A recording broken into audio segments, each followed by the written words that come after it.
Thank you for visiting our channel. Please like, share and subscribe for more exciting food videos. In part 2 of making the perfect Victoria sponge cake, we're going to bake, fill, and decorate this classic treat. Ready to make it look as good as it tastes? Let's dive in. Baking and cooling. Even the best batter can go wrong in the oven. Avoid dense cakes or sunken centers with these steps. Preheat the oven to 350 degrees Fahrenheit, 180 degrees Celsius. A steady temperature is crucial. If it's too hot, the cake browns too fast. Too low, and it won't rise properly. Divide the batter evenly between 2 greased and lined 8-inch tins. Spread it smoothly with a spatula. Uneven batter leads to lopsided layers. Bake for 20 to 25 minutes. The cake is ready when it springs back when lightly pressed and a skewer comes out clean. Don't open the oven door too early, or the cake might collapse. Cooling is just as important as baking. Let the cakes sit in their tins for 5 minutes before transferring to a wire rack. This prevents cracking.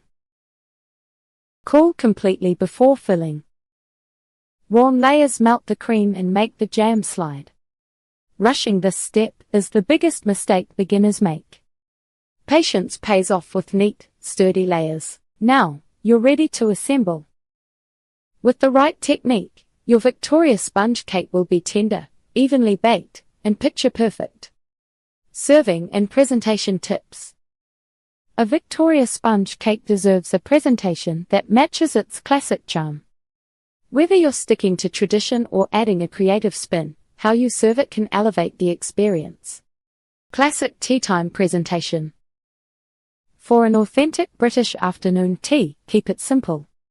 Cut the cake into neat slices, about 1 to 1.5 inches thick, and place them on delicate china plates.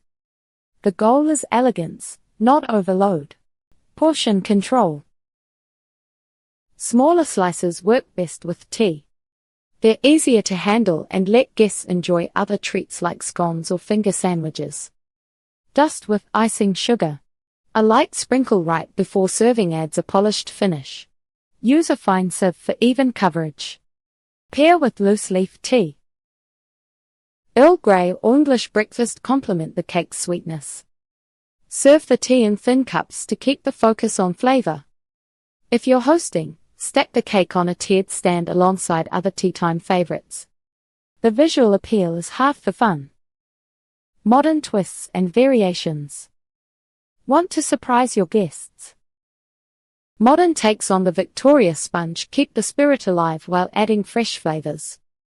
Try these variations for a twist on tradition. Flavored creams.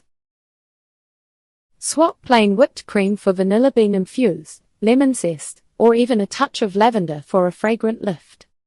Alternative fillings. Raspberry jam is classic, but try blackberry preserve, salted caramel, or passion fruit curd for a bolder taste. Fresh fruit layers. Thin slices of strawberries or peaches between the cream and jam add brightness and texture.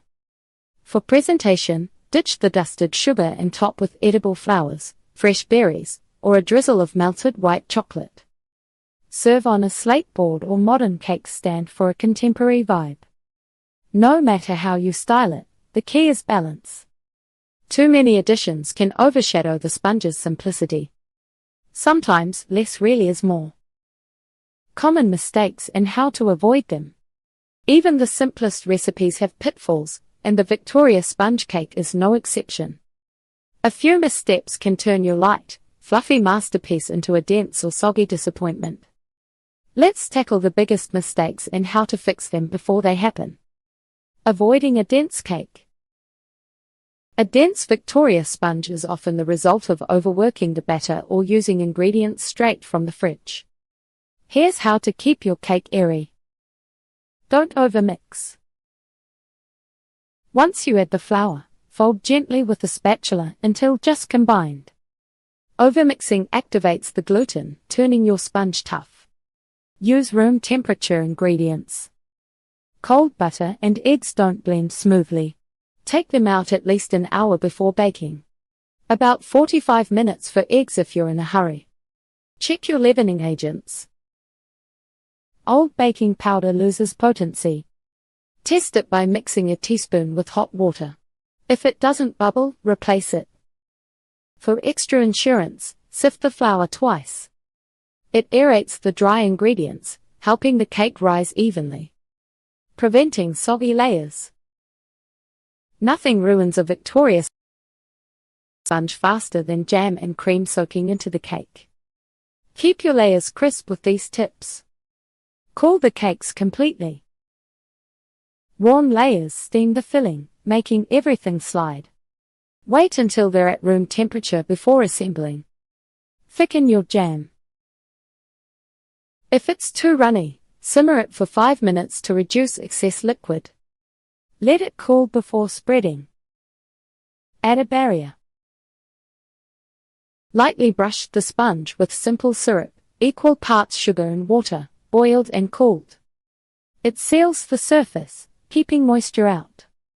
For the cream, whip it just before assembly. Overwhipped cream releases water over time. Spread it right to the edges to lock in the jam. A few small adjustments make all the difference. With these fixes, your Victoria sponge will stay light, structured, and perfectly moist. The Victoria sponge cake is timeless for a reason. Its simplicity, balanced flavors, and rich history make it a favorite for bakers and tea time enthusiasts alike. Whether you stick to tradition or add a modern twist, this cake never fails to impress. Now it's your turn. Bake one, share it with friends, and taste the legacy for yourself. We'd love to hear how it turns out. Take your creations or leave a comment with your best baking tips. Happy baking! Thank you for watching. Please remember to like, share and subscribe.